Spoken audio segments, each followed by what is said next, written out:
Bien, bonjour à tout le monde. Merci d'être là pour cette deuxième journée du colloque Claude Bernard.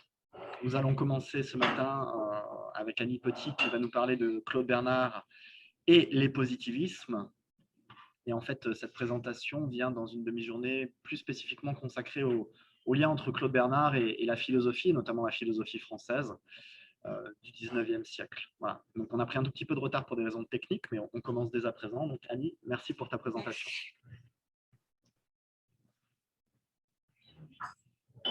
Alors, voilà.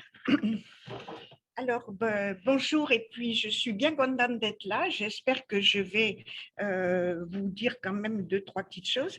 Alors, dans les études sur Claude Bernard, j'ai remarqué, et je l'avais dit dès le premier atelier, qu'il y avait une certaine constante alliée Claude Bernard au positivisme, à s'interroger au moins sur d'éventuels rapports ou influences des positions de Comte dans la construction de la pensée de Bernard, et quelquefois lui attribue l'étiquette positiviste comme si cela allait de soi entre deux virgules, etc. Et ça ne me semble pas du tout aller de soi.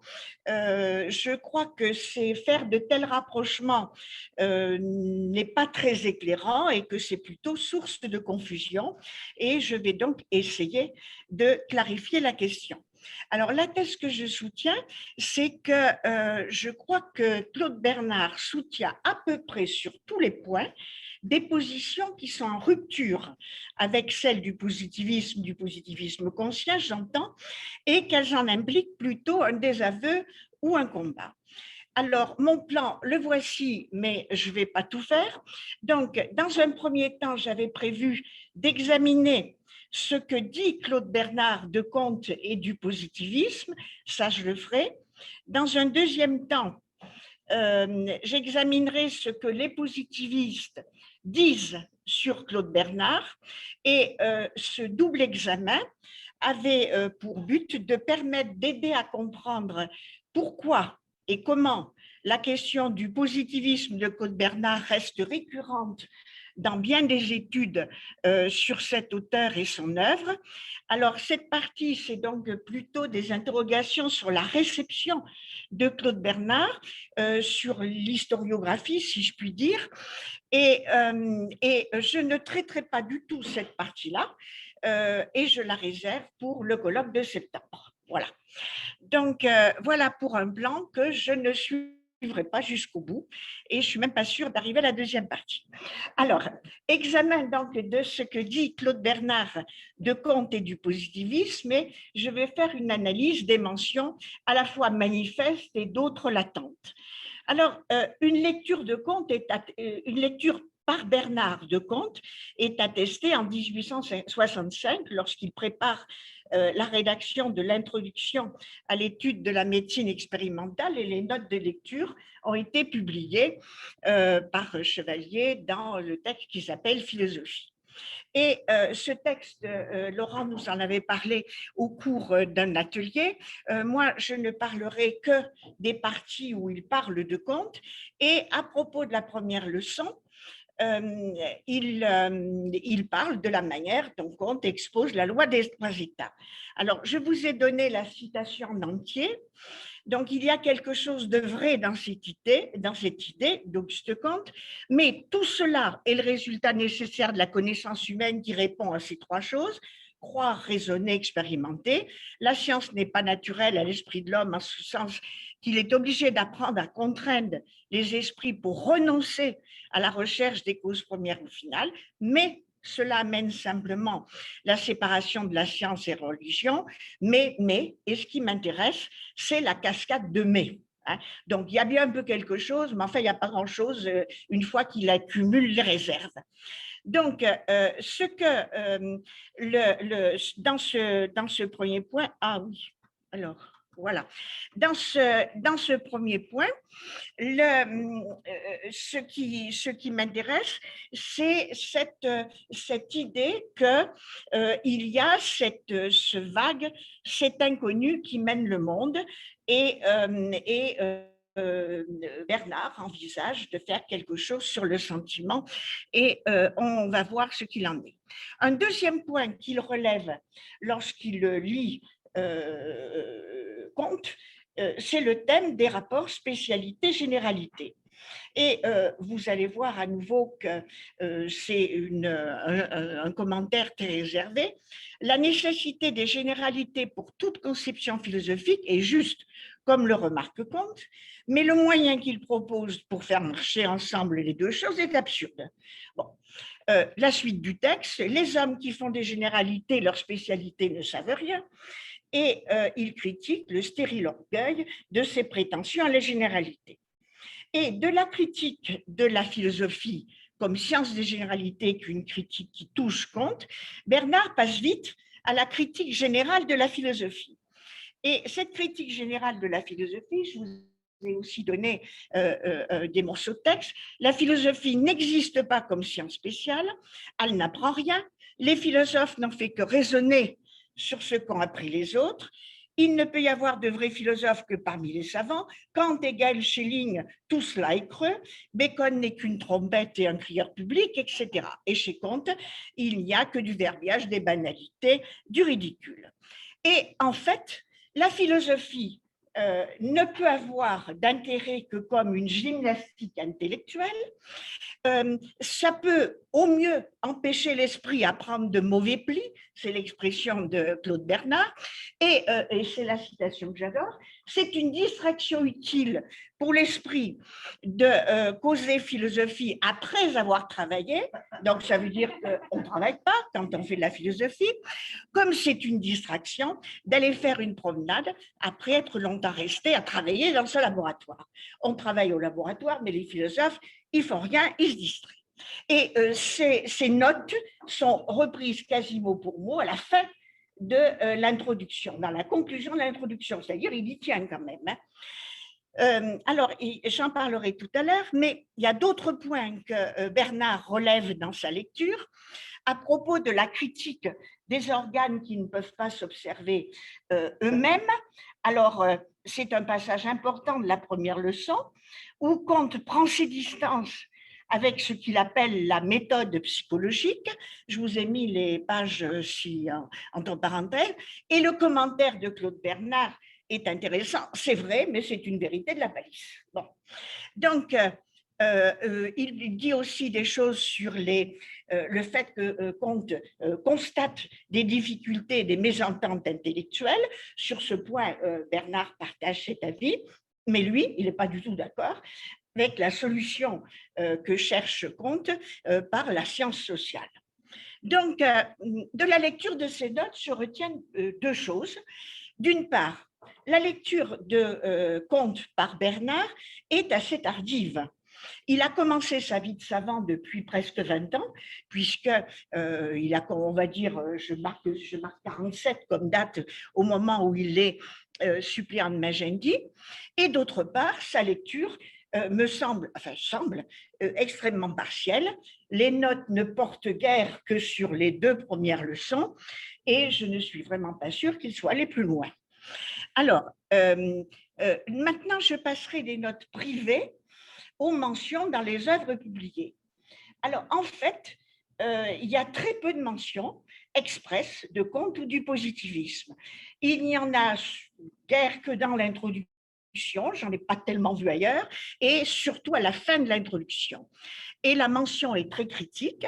Le positivisme est dénoncé comme étant l'esprit de système par excellence. Alors, voilà la citation. Le positivisme, qui au nom de la science repousse les systèmes philosophiques, a comme eux le tort d'être un système. Or, le meilleur système philosophique est de n'en point avoir. Bref, le positivisme est renvoyé à ses foyers distractifs. Et c'est là où Bernard reprend en termes, disons, plus diplomatiques ce qu'il disait au fil de la plume dans sa lecture, la charge contre les philosophes que je vous ai évoquée tout à l'heure, qu'on a vu dans les notes de philosophie. Et ces pages mériterait un commentaire précis, mais ce n'est pas le moment de le faire ici, parce que pour moi, c'est vraiment le modèle du faux éloge. C'est-à-dire qu'il commence par dire « Ah, j'aime beaucoup les philosophes », bon, et puis au fur et à mesure, c'est dans les pages de la fin de l'introduction, et au départ, il a l'air de dire « Bon, ben, chacun a un rôle complémentaire, etc. » Mais en fait, il dit, mais le philosophe risque d'empiéter sur le domaine de la science. Il n'envisage pas que le savant empiète sur le domaine de la philosophie, il n'envisage que l'empiètement du philosophe sur le savant. Alors, il faudrait regarder ça dans ces quelques pages, enfin dans ces 2-3 pages, et on voit très bien qu'en quelques paragraphes, on passe d'une affirmation d'une fraternité, c'est le terme qu'il emploie, hein, une collaboration fraternelle, mais la collaboration fraternelle, c'est toujours le philosophe qui la rompt. Bon, et en fin de compte, ça disqualifie totalement l'esprit philosophique. Et après, dans un troisième temps, je voudrais alors souligner les choix des termes par lesquels Bernard exprime ses visées, parce que je crois qu'il manifeste nettement ces décalages par rapport aux visées consciennes. Le texte sur lequel je m'appuie, donc j'ai pris à chaque fois des petits textes d'appui, et c'est les 3 pages introductives de l'introduction. Hein. Et où Bernard présente sa quête comme celle d'une solution scientifique du problème que la médecine se pose dès son origine. Et ce qui m'intéresse, c'est qu'il détermine ce champ scientifique comme étant le champ de la médecine. Or, ceci exprime un net décalage par rapport à la manière dont compte s'appliquer à déterminer sa propre quête scientifique, puisque la science positive des phénomènes des corps organisés est expressément nommée chez Comte biologie, non pas médecine. Bon, et ce choix de l'appellation est délibéré, doublement argumenté. Et il le fait, en particulier, il s'en explique dans la 40e leçon. À vrai dire, il utilise le terme biologie à la fin de la 36e, mais comme en passant. Et puis après, dans la 45e, il dit je prends le terme biologie, et il s'appuie sur d'ailleurs une erreur en disant que c'est Blainville qui a promu ce nom. Bon, alors, ce qui est intéressant, c'est que cette 40e leçon où Comte parle de la biologie quasi s'ouvre sur une assez longue discussion sur le rapport entre biologie et médecine. Et ces discussions sur le rapport entre biologie et médecine, c'est pour insister sur la nécessité de les distinguer. La médecine, l'art médical, dit-il aussi, c'est la science concrète appliquée de la science fondamentale qu'est la biologie. Et pour Comte, non seulement il ne faut pas les confondre, mais en plus de ça, il faudrait travailler à les mieux distinguer. Parce que, d'après lui, le souci d'application tend, et c'est le terme qu'il emploie, à rétrécir extrêmement les recherches et fait obstacle au progrès spéculatif. Donc, Comte insiste sur l'indépendance nécessaire de la biologie spéculative et de la thérapeutique. D'autre part, alors, donc, biologie, non pas médecine. Médecine pour Claude Bernard, biologie pour Comte. D'autre part, je voudrais vous rappeler que dans les premiers programmes du cours, lorsque Comte a annoncé son cours, il a fait un tableau synoptique en disant, voilà, je donnerai tant de leçons pour telle science, etc. Et il appelait la science des corps organisés, il l'appelait physiologie. Bon. Or, après, au fur et à mesure, il préfère le terme biologie qui apparaît donc dans la 36e et qui est justifié dans la 40e. Et ce choix entraîne des corrections internes. Alors, la physiologie, qui était le nom de l'ensemble de la science, et qui se distribuait en plusieurs parties, dont je vous dirai 2 mots tout à l'heure, devient une partie de la biologie. Et la biologie se sépare en biologie statique, l'anatomie, en gros, biologie dynamique, la physiologie. D'accord? Donc, le terme physiologie est expulsé, si je puis dire, du domaine des sciences fondamentales. Enfin, c'est une partie de la biologie. Et ça m'intéresse parce que, justement, Claude Bernard, lui, il fait strictement l'inverse. Il dit médecine, et une médecine appuyée sur la physiologie. Donc, il est, en présentant sa visée comme celle d'une médecine scientifique, Claude Bernard reprend les 2 termes que Comte s'était appliqué à écarter. Donc, je pense que c'est assez avec le côté pratique et puis Alors, je crois que Bernard ne pouvait pas, même s'il n'a lu que les deux premières leçons, ce dont je suis à peu près sûre, il ne pouvait pas ignorer cette question, à quel point cette question des rapports biologie et médecine était importante dans le discours positiviste de Comte.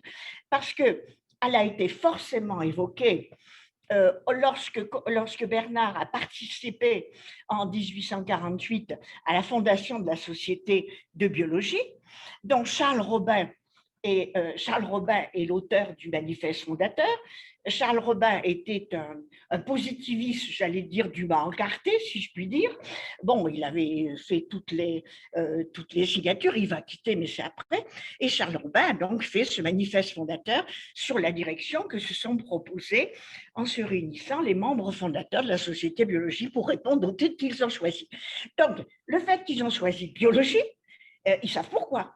Et ce n'est pas une société de médecine, c'est une société de biologie. Et il y a derrière Comte qui a choisi le terme biologie.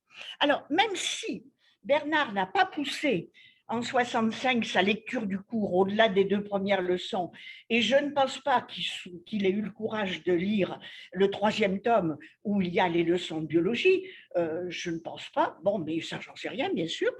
Le drapeau sous lequel il inscrit son étude m'apparaît quand même comme une sorte de protestation contre le choix conscient de la science biologique. Alors, j'ai trouvé, mais ça, vous allez me le confirmer, il y a, je ne sais plus qui, je crois que c'est Glet qui dit ça, que Claude Bernard a fait paraître l'introduction de la médecine expérimentale dans les comptes rendus de la Société de biologie. Alors, je trouve ça assez piquant, puisque cette introduction de la médecine expérimentale, le choix même de la détermination du champ contredit le choix qui les a poussés à s'appeler Société de biologie. Vous voyez, je trouve ça, bon, ça peut être intéressant. Et il me semble que ça va de pair avec ce que Schnitter, dans son article sur la Société de biologie, appelle, il le dit dans son titre, la conversion physiologique de la Société de biologie. Bon, et donc, voilà. Alors, le 2e point, c'est que la médecine scientifique que Bernard veut promouvoir, c'est une médecine expérimentale. Alors, vous voyez, en gros, je me contente de commenter le titre. Médecine expérimentale, et tout à l'heure, vous aurez droit à étude 2. Donc, la médecine scientifique que veut promouvoir Bernard, c'est la médecine expérimentale. Et là aussi, je vois une distorsion entre le programme d'études de Bernard et celui de Comte. Pour Comte, ce n'est pas l'expérimentation qui caractérise le mieux la méthode de la biologie. L'expérimentation, c'est la physique qui la commence. Enfin, l'astronomie, elle ne peut qu'observer, on ne peut pas aller voir ce qui se passe sur les astres, mais c'est la physique qui l'a développée, l'expérimentation. Toutes les sciences postérieures en rajoutent un peu des modalités propres, mais quand il s'agit de parler de l'expérimentation en biologie, le discours de Comte est un discours qui est vraiment réservé, en tout cas prudent. Hein, et il passe son temps à dire à quel point les expériences et les expérimentations en biologie sur le vivant se heurtent à des difficultés. Il insiste toujours sur les précautions à prendre, il n'en admet en fait qu'un usage modéré. Et pour Comte, le mode d'expérimentation le mieux approprié au phénomène, il y a une faute, c'est pas grave, aux phénomènes vitaux, et c'est par l'action sur le milieu ou par l'utilisation de la pathologie comme expérimentation spontanée, comme il dit, ou par observation de ce qu'apprennent les monstruosités, etc. Bref, l'expérimentation en biologie, selon Comte, doit privilégier la méthode comparative que la chimie a mis au point et qu'il décline sous plusieurs chefs. Il y a 5 chefs. Je passe les détails parce qu'on n'est pas là pour parler de Comte, on est là pour parler de Bernard. Mais en particulier, Comte est très réservé sur ce que j'appellerais les expérimentations intrusives. Bon. Et par contre, c'est précisément ce que réclame Claude Bernard. Bon. Claude Bernard, chez Comte, vous avez un discours où il est partisan d'un encadrement strict des pratiques d'autopsie et de dissection. Il n'y a pas grand-chose. Alors, je parle sous ton contrôle, Laurent. Je n'ai pas vu quoi que ce soit sur les vivisections. Mais enfin, on imagine qu'étant donné qu'il est réservé sur les dissections du mort, les vivisections du vif, c'est pas vraiment ce qu'il va promouvoir. Alors que pour Bernard, la vivisection, c'est l'expérimentation par excellence des sciences du vivant. Hein. Alors, je vous ai dit envoyé dans l'introduction à quelques références et j'ai vu quelque part, alors là-dessus, je prenais mal mes notes quand j'étais jeune, donc mes notes sont très mauvaises, mais j'ai trouvé dans mes notes mention que Claude Bernard avait prévu pour titre du livre qui s'appelle Principes de médecine expérimentale, celui de traiter de vivisection appliquée à la physiologie, à la pathologie, à la thérapeutique expérimentale. Donc vraiment, médecine expérimentale et vivisection, c'est vraiment pareil.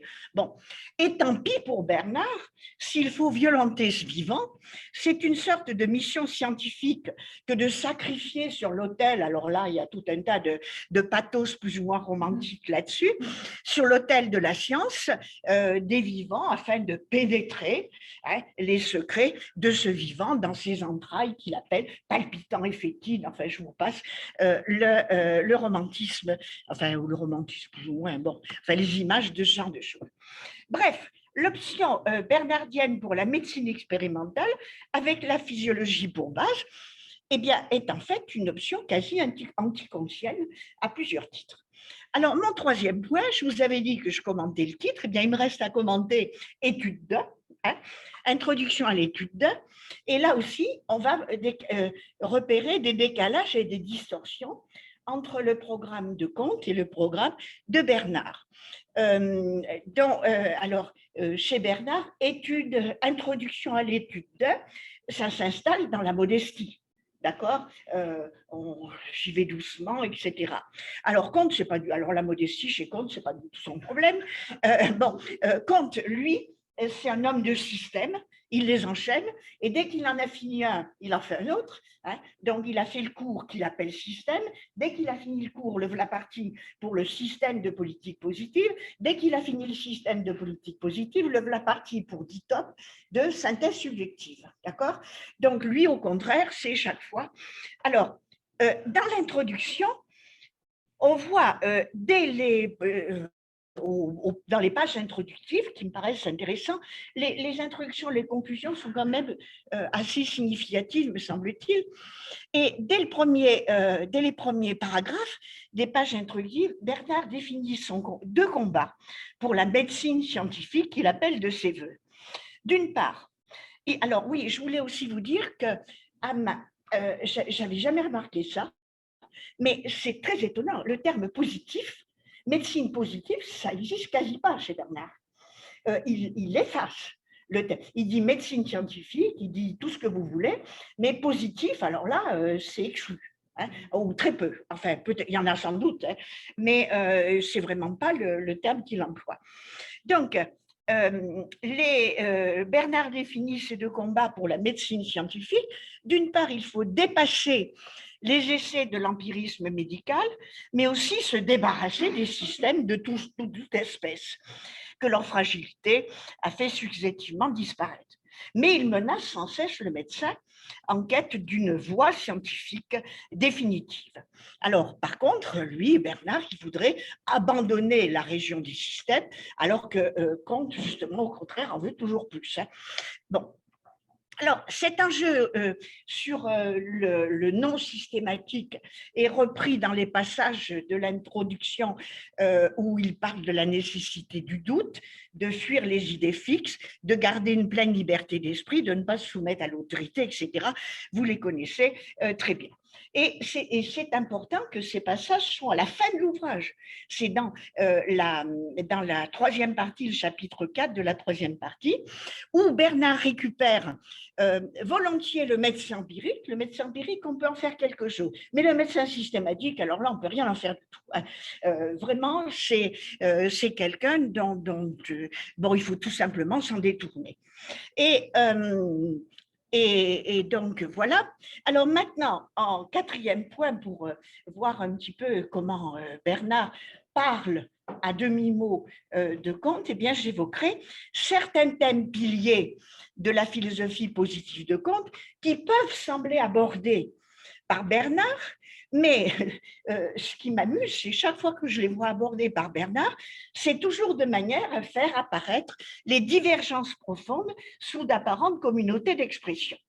Alors, par exemple, le thème, un premier thème de confrontation, qu'en est-il chez l'un et l'autre chez l'un et l'autre auteur, de la classification des sciences. Alors, chez Comte, c'est une affaire extrêmement, enfin, oui, relativement compliquée. Les sciences sont ordonnées en échelle hiérarchique. Il y a tout un tas d'opérateurs pour les ordonner les unes après les autres. Bon, et elles obéissent à des critères de distribution, le degré de complexité des objets, le rapport d'implication du sujet, etc., et l'ordonnance hiérarchique est adossée à l'histoire. Et Comte examine toujours avec soin, alors il dit telle science, voilà, et quelles sont les relations de telle science avec les autres. Alors chez Bernard, pas du tout. Les distributions sont beaucoup plus simples. Chez lui, en fait, il y a deux grands groupes, les sciences des corps bruts, les sciences des corps organisés, et les deux paquets sont traversés par une autre distribution, sciences naturelles, sciences expérimentales. Donc, c'est beaucoup plus simple. Et ce qui m'intéresse dans cela, c'est qu'il efface tout ce qui était chez Comte adossé à l'histoire. Hein, et j'y reviendrai quand je parlerai tout à l'heure des fameux 3 étoiles, des fameux 3 états. Alors, ce qui est intéressant chez Bernard, c'est qu'il a plutôt, quand il parle des sciences, des différenciations, un discours d'unité que de différenciation. Et je reprends les pages introductives de l'introduction. Quand il confronte la médecine scientifique qui est espérée aux autres sciences, c'est surtout pour en évoquer leurs points communs. Mais la médecine scientifique ne peut se constituer, ainsi que les autres sciences, que par voie expérimentale. Et la voie expérimentale est ainsi définie. Donc, vous voyez, l'application immédiate et rigoureuse des raisonnements aux faits que l'observation nous fournissent. Bon, la méthode expérimentale n'est rien autre chose qu'un raisonnement à l'aide duquel nous soumettons méthodiquement nos idées à l'expérience des faits. Et Bernard précise, et c'est ça qui m'intéresse, le raisonnement est toujours le même. Alors, si vous voulez, quand Comte regarde les différentes sciences, il essaie de voir qu'est-ce qu'elles apportent de particulier. Chez Bernard, non, au contraire, ce qui l'intéresse, c'est toujours pareil. Mais effectivement, les phénomènes sont un petit peu différents. Alors, on peut avoir l'impression de voir apparaître le critère de complexité qui fonctionne chez Comte. Mais pas du tout, puisque regardez comment il le dit, le raisonnement est toujours le même, aussi bien dans les sciences qui étudient les êtres du vivant que dans celles qui s'occupent des corbutes, mais dans chaque genre de science, les phénomènes varient et présentent une complexité et des difficultés d'investigation qui leur sont propres. Bon, mais il montre qu'il y a une sorte de différence quand même là. Mais quand il utilise cet opérateur de complexité, la seule chose qu'il en tire, c'est que ça va être plus difficile pour mener l'expérimentation. Et donc, ce n'est pas du tout une complexité spéculative, si vous voulez, mais c'est une complexité dans la pratique. Je me fais comprendre à peu près? Bon, donc, si vous voulez, chaque fois qu'on a l'air d'être dans du compte, eh bien, il passe à côté. Je ne sais pas comment vous expliquer, mais c'est autre chose. Et ce passage se termine justement sur l'impossibilité de séparer la tête et la main. Or, s'il y a bien une chose que Comte fait, c'est séparer la tête et la main, puisqu'il sépare les sciences fondamentales des sciences appliquées et concrètes. D'accord? Donc, on a l'impression que sans arrêt, Claude Bernard fait exactement tout ce que Comte ne faisait, enfin, voulait ne pas faire. D'accord? Et voilà. Bon, alors, et il subvertit le principe fondamental avec cette impossibilité de séparer la tête et la main, qui est le principe fondamental de la réflexion kantienne, celui de la priorité et prééminence du théorique sur la pratique, hein, qui est tôt formulé et réitéré dans la deuxième leçon du cours, et ça, pour le coup, Claude Bernard a dû la lire. Bon, alors, et pourquoi ça ne marche plus? Ah ben, ça ne marche plus. On arrive à la fin. Oui. Non, en plus, bon. Qu'est-ce que j'ai fait? J'ai fait une bêtise? Non. Tu vois, ça ne marche plus. C'est bien, c'est voilà, là-dessus qu'il faut appuyer. Ah, voilà. Oui, ça remarche. Et voilà, c'est là. Voilà, merci. Alors, le deuxième thème de confrontation, je vais vous montrer, lorsque Bernard semble décliner aussi une succession des États, et il y en a des successions, enfin des apparentes successions d'États, et plusieurs fois chez Bernard, eh bien, elles ne reprennent absolument pas les États conscients. Alors, pour Comte, bon, vous connaissez toutes les connaissances par un état théologique, puis un état métaphysique, à peu près le même, mais un peu plus abstrait, pour arriver enfin à l'état positif scientifique qui s'en tient à la recherche du comment et les lois des phénomènes. Alors, au début de l'introduction, donc, il y a une histoire qui est proposée par Bernard de la manière dont chaque homme se fait des idées. Et il dit, je vous propose une histoire de l'esprit humain. Et on lit ça. L'homme est naturellement métaphysicien orgueilleux. Il a pu croire que les créations idéales de son esprit, qui correspondent à ses sentiments, représentaient réalité. Puis, l'homme s'aperçut qu'il ne peut dicter les lois à la nature et donc il se met à étudier ces lois de la nature. Et Bernard tire la succession, l'apparente succession, métaphysicien, scolastique et expérimentateur. Ça n'a rien à voir avec théologique, métaphysique et positif. Parce que quand vous regardez, il précise, l'esprit humain aux diverses périodes de son évolution a passé successivement par le sentiment, la raison et l'expérience. D'abord le sentiment, seul imposé là, voilà, donc la théologie, alors là on a l'impression d'être un peu dans du théologique à la Comte. La raison ou la philosophie, devenant ensuite la maîtresse, enfanta la scolastique. Alors là, on n'est plus du tout dans la même chose. Enfin, l'expérience, c'est-à-dire l'étude des phénomènes naturels, apprit à l'homme que les vérités du monde extérieur ne se trouvent formulées de prime abord ni dans le sentiment ni dans la raison, mais il faut nécessairement descendre dans la raison, dans la réalité objective. C'est ainsi, alors c'est là où il y a le basculement, c'est ainsi qu'apparut la méthode expérimentale qui résume tout et qui s'appuie sur les trois branches de ce trépied immuable. Donc, vous aviez l'impression d'avoir un d'abord, ensuite, etc. Et en fait, vous êtes dans une concomitance, hein, les trois branches d'un trépied immuable. D'accord? Bon, donc, quand vous regardez ce texte, eh bien, vous n'êtes pas du tout. Alors, vous n'êtes pas du tout dans une succession de trois états. Le premier état correspond à peu près au théologique conscient, mais pas du tout pour les autres. Et le deuxième est très intéressant, puisque c'est raison ou philosophie identifiée à scolastique. Bon, c'est-à-dire que pour Bernard, il ne semble pas que la philosophie puisse être autre chose que métaphysique et scolastique, alors que le souci de Comte était précisément de formuler une philosophie positive scientifique. D'accord? Donc, à chaque fois, vous voyez, il subvertit, il reprend les choses.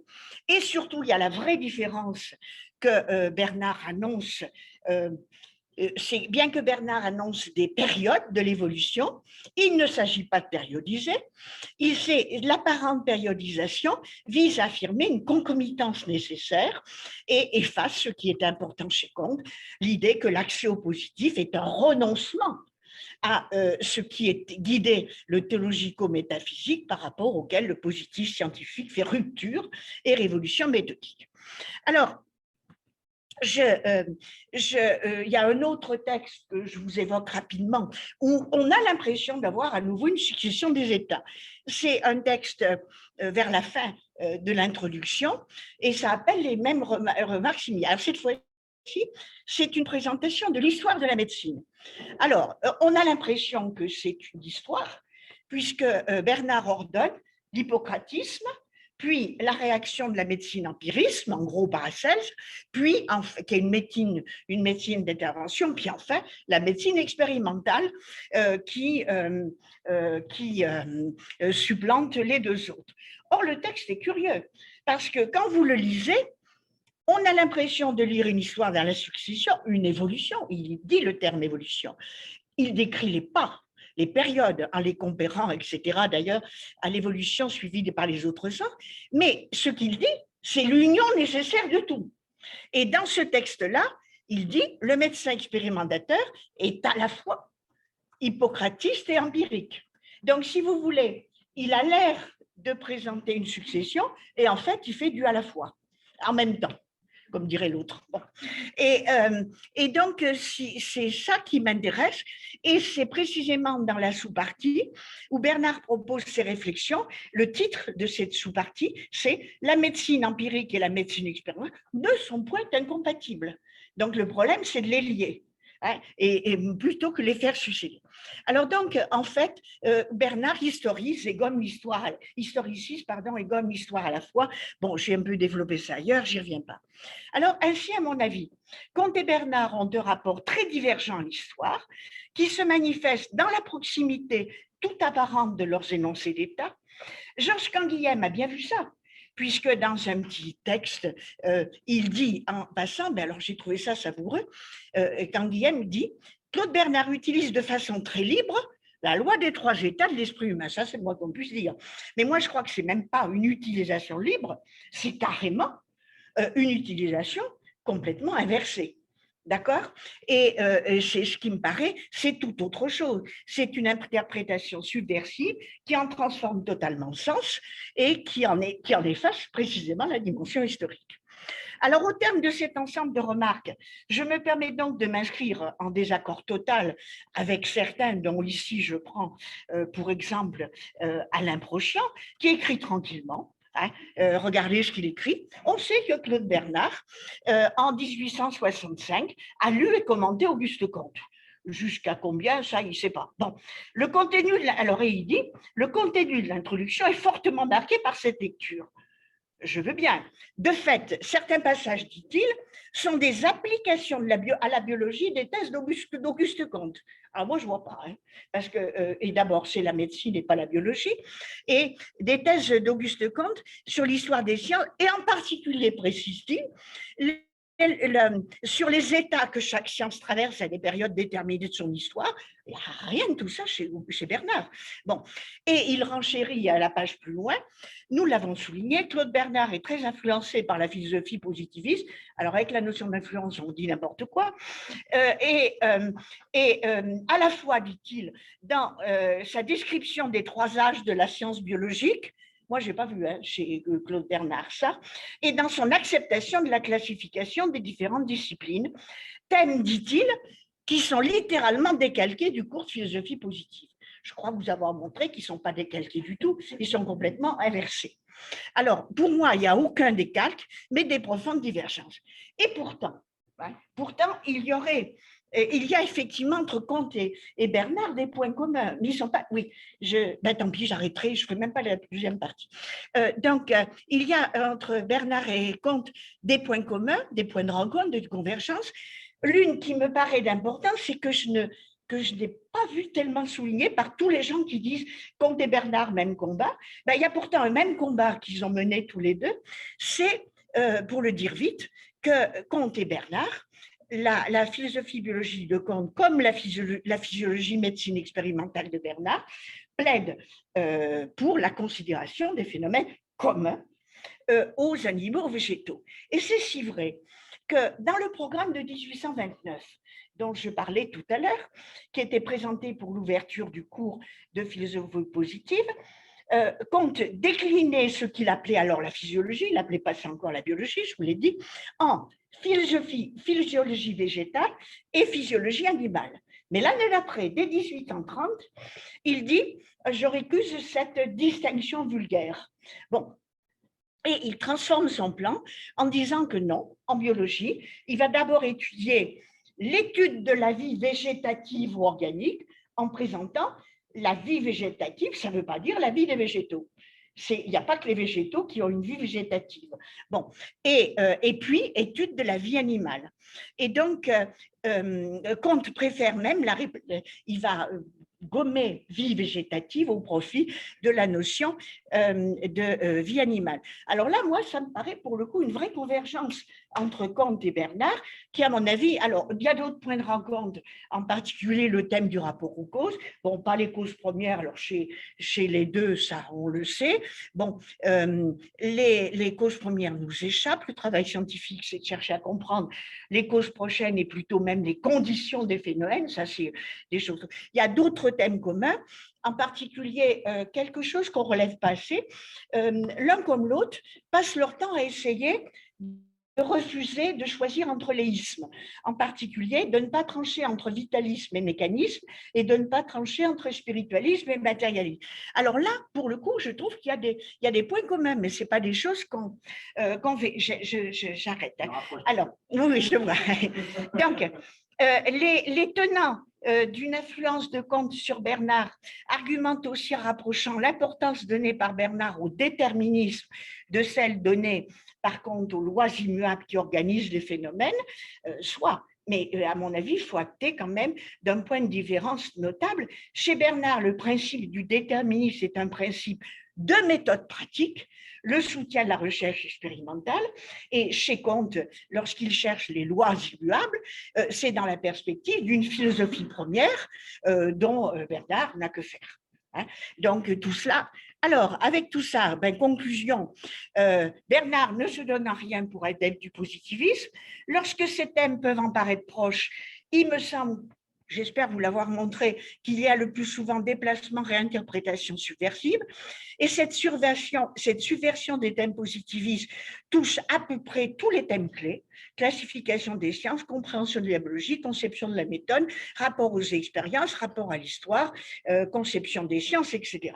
Et donc, s'il y a eu influence de Comte sur Bernard, elle a suscité au moins autant et plutôt plus de réactions combat que d'accueil-inspiration. Or donc, je devais attaquer la deuxième partie, vous ne l'aurez pas. Et la troisième, je vous ai dit que vous l'aurez au mois de septembre. Et je m'excuse d'avoir été si longue, mais j'espère vous avoir donné une petite idée quand même de ce que je voulais dire. Voilà, merci.